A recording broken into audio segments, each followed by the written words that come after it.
Hi dear students, welcome you all to my Easy Chemistry platform. Today I am going to discuss with you RCUB BSc 4th semester NEP Chemistry syllabus. Dear students, ಇಲ್ಲಿ ನಿಮಗೆ ಇವಾಗ subject ಏನಾಗುತ್ತೆ ಅಂತಂದ್ರೆ DSc 4 ಅಂತ ಹೇಳಿ ಆಗುತ್ತೆ. ನೀವು previous semester ನಲ್ಲಿ DSc 3 2 1 ಅಂತ ಹೇಳಿ ಕಲ್ತಿದ್ರ ಹೌದಾ? Okay.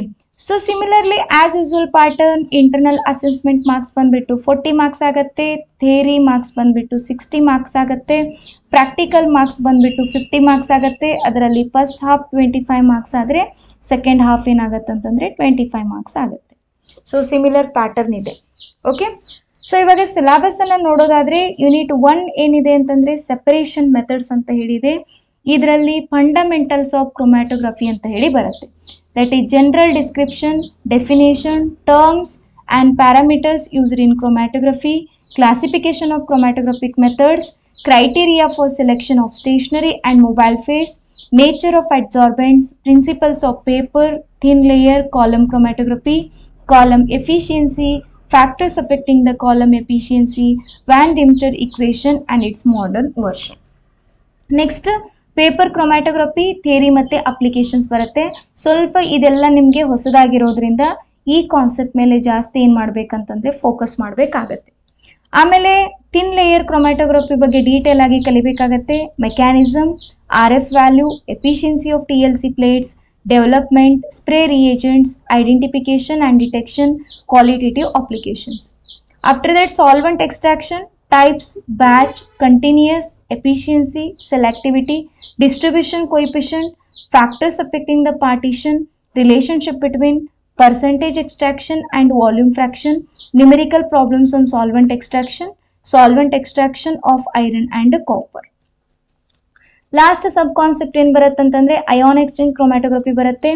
resins, types with examples, cation exchange, anion exchange resins, mechanism of cation and anion exchange process and applications of ion exchange chromatography, that is softening of hard water and separation of lanthanides. ಇದೆಲ್ಲ ನಿಮ್ಗೆ ಏನಂತಂದ್ರೆ unit 1. ಇದು ಸ್ವಲ್ಪ ನಿಮಗೆ different ಆಗಿರೋದ್ರಿಂದ ಇದು ನಿಮ್ಗೆ ಏನಾಗುತ್ತೆ ಅಂತಂದ್ರೆ ಡಿಫಿಕಲ್ಟಿಯಾ ಅಂತ ಹೇಳಿ ಅನ್ಸುತ್ತೆ. ಓಕೆ, ಆದರೆ ಸ್ವಲ್ಪ ಫೋಕಸ್ ಮಾಡಿ ನೀವು ಸ್ಟಡಿ ಮಾಡಿದರೆ it will be A easy. Next unit number 2 ಏನಾಗುತ್ತೆ ಅಂತಂದ್ರೆ ಫುಲ್ ಸಿಂಪಲ್ ಆಗಿ ಹೋಗುತ್ತೆ. ಏನಕ್ಕಂತಂದ್ರೆ ಈ ಕಾನ್ಸೆಪ್ಟ್ ಬಗ್ಗೆ ಅಲ್ಲಲ್ಲಿ ನೀವೇನು ಮಾಡಿರ್ತೀರಾ ಅಂತಂದ್ರೆ ಸ್ವಲ್ಪ ಕಲ್ತಿದ್ದೀರಾ ಫ್ಯಾನ್ you was in PUC. Okay, so ಅದು ಬಂದ್ಬಿಟ್ಟು ಸ್ಟ್ರಕ್ಚರ್ ಆ್ಯಂಡ್ ಬಾಂಡಿಂಗ್ 2 ಅಂತ ಹೇಳಿದೆ. ಇಲ್ಲಿ ಸ್ಟ್ರಕ್ಚರ್ ಆ್ಯಂಡ್ ಬಾಂಡಿಂಗ್ನಲ್ಲಿ ಏನೇನು ಕಲಿತೀರಾ ಅಂತಂದರೆ ರೆಸೋನೆನ್ಸ್ ಅಂತಂದ್ರೆ ಏನು, resonance energy, hybridisation, types of hybridisation, SP, SP2, SP3, DSP2, DSP3, D2, SP3, SP3, D2 with one example each, and energetics of hybridization, Bend's rule, limitations of valence bond theory. Easy ಇದೆ. ಈ hybridisation ಒಂದೇ ಒಂದು ಕಾನ್ಸೆಪ್ಟನ್ನು ಕಲ್ತ್ಬಿಟ್ಟು ಅದರದ ಟೈಪ್ಸನ್ನು ತಿಳ್ಕೊಂಡ್ಬಿಟ್ರೆ ಅಂತಂದರೆ ಇದು ಒಂದು concept ಈಸಿಯಾಗಿ ನೀವೇನು ಮಾಡ್ಬೋದು ಅಂತಂದರೆ ಅರ್ಥ ಮಾಡ್ಕೊಳ್ಬೋದು. ಆಮೇಲೆ ಮಾಲಿಕ್ಯುಲರ್ ಆರ್ಬಿಟಲ್ ಥಿಯರಿ 2 ಅಂತೇಳಿ ಬರುತ್ತೆ. Calculation of bond order, relationship between bond order, bond energy and bond length, magnetic properties based on MOT, examples of molecular orbital treatment for homonuclear diatomic molecules and ಇವು examples ಕೊಟ್ಟಿದ್ದಾರೆ, ಬಿಡಿಸ್ಬೇಕಾಗುತ್ತೆ. ಆಮೇಲೆ metallic bonding ಅಂತ ಬರುತ್ತೆ. General properties of metals, conductivity, lustre, malleability and cohesive force, crystal structures of metals and bond lengths, theories of bonding in metals, free electron theory, valence bond theory, molecular orbital or band theory of solids, prediction of conducting properties of conductors, insulators and semiconductors, extrinsic and intrinsic semiconductors using MO theory, means molecular orbital theory. ಇದು unit number 2 ಇದೆ. Easy ಇದೆ, ನೀವು simple ಆಗಿ ಏನು ಮಾಡ್ಬೋದು ಅಂತಂದರೆ ಇದನ್ನು ಅರ್ಥ ಮಾಡ್ಕೊಳ್ಬೋದು. ಯೂನಿಟ್ ನಂಬರ್ 3 ಇದು ಸ್ವಲ್ಪ ಏನಾಗುತ್ತೆ ಅಂತಂದರೆ ಮತ್ತೆ ಡಿಫ್ರೆಂಟ್ ವೇನಲ್ಲಿ ಹೋಗುತ್ತೆ. ಓಕೆ, ಇಲ್ಲಿ reaction intermediates and methods of identification ಅಂತ ಬರುತ್ತೆ. ಕಾರ್ಬೋಕ್ಯಾಟಯನ್ಸ್ ಅಂತಂದ್ರೇನು, ಅದರಲ್ಲಿ ಈ ರಿಯಾಕ್ಷನ್ಸ್ ಅನ್ನು ಕಲಿಬೇಕಾಗತ್ತೆ. Dienone, phenol, pinacolone rearrangement, carbanions, Perkin reaction, aldol condensation, free radicals, Sandmeyer reaction, carbenes and nitrenes, singlet and triplet states, the relative stability and reactions, arynes, formation and detection ಮಾಡಬೇಕಾಗುತ್ತೆ. Methods for identification or identifying reaction mechanism, product analysis, isolation and identification of intermediates, stereochemical evidences, crossover experiments, isotopic studies, kinetic studies. Okay, so ಇದರಲ್ಲಿ ಏನಂತಂದರೆ ಜಾಸ್ತಿ ಇದ್ರ ಮೇಲೆ focus ಮಾಡಿ ಕಾರ್ಬೋಕ್ಯಾಟನ್ಸ್ ಅಂತಂದರೆ ಏನು, ಇವೆರಡು ರಿಯಾಕ್ಷನ್ಸ್ ರಿಯೇಜ್ಮೆಂಟ್ ಕಲಿಬೇಕು. ಕಾರ್ಬನ್ ಅಯಾನ್ಸ್ ಅಂತಂದ್ರೆ ಏನು, ಇದ ರೀತಿಯಾಗಿ ರಿಯಾಕ್ಷನ್ಸನ್ನು ಕಲಿತಾ ಹೋಗಬೇಕಾಗುತ್ತೆ. ನೆಕ್ಸ್ಟ್ ಯೂನಿಟ್ ನಂಬರ್ 4 ಏನಿದೆ ಅಂತಂದರೆ ಕೈನೆಟಿಕ್ಸ್ ಆ್ಯಂಡ್ ಎಲೆಕ್ಟ್ರೋಕೆಮಿಸ್ಟ್ರಿ ಅಂತೇಳಿದೆ. ಕೆಮಿಕಲ್ ಕೈನೆಟಿಕ್ಸ್ 2 ಅಂತ ಹೇಳಿ ಬರುತ್ತೆ. Temperature dependence of reaction rates, Arrhenius equation, activation energy, numerical problems wherever applicable based on Arrhenius equation in calculating energy of activation and rate constants. Collision theory of reaction rates, Lindemann's mechanism, qualitative treatment of the theory of absolute reaction rates, experimental determination of kinetics, inversion of cane sugar by polarimetric method, spectrophotometric method for the reaction between potassium persulfate and potassium iodide. ಇದು concept ಏನಂತಂದರೆ ಹೊಸದಾಗಿ add ಮಾಡಿದ್ದಾರೆ. Okay, ಅಂದರೆ ಪ್ರೀವಿಯಸ್ಗೆ compare ಮಾಡಿದರೆ ಇವಾಗ.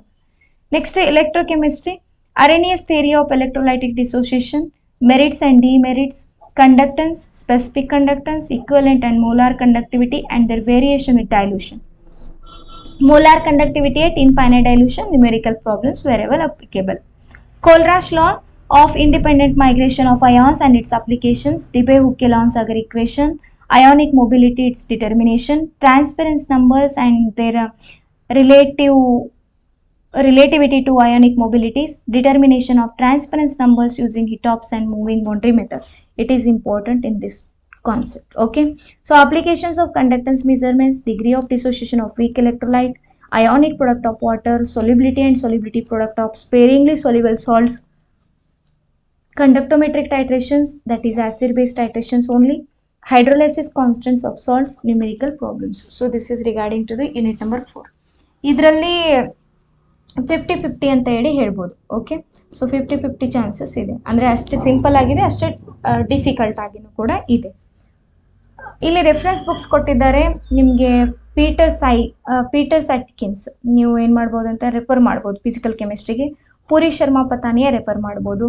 And ಇಲ್ಲಿ ball and ball ನೀವು ತೀರಾ ಬೇಸಿಕ್ ಕಾನ್ಸೆಪ್ಟ್ ಬೇಕಾಗಿತ್ತಂತೆ, ಅಂದರೆ ಇದು ಆ್ಯಕ್ಚುಲಿ ಬಾಲ್ ಟು ಲಿ ಬಾಲ್ ಅಂತ ಹೇಳಿದೆ.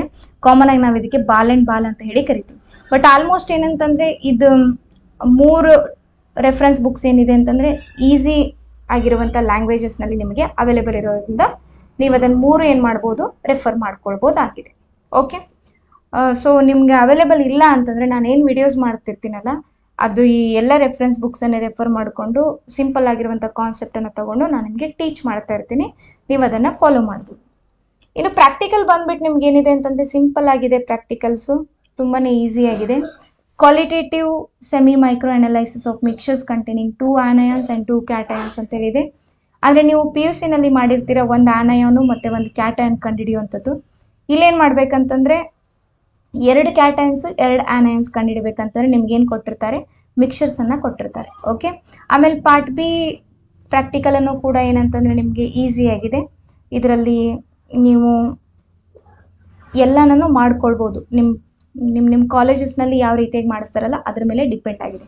ಅಂದರೆ ಕೆಮಿಕಲ್ ಕೈನೆಟಿಕ್ಸ್ ಮೇಲಿದೆ, ಆಮೇಲೆ ಎಲೆಕ್ಟ್ರೋಕೆಮಿಸ್ಟ್ರಿ ಮೇಲೆ ಇದು ಪ್ರಾಕ್ಟಿಕಲ್ ಕಾನ್ಸೆಪ್ಟ್ಸ್ ಇದೆ.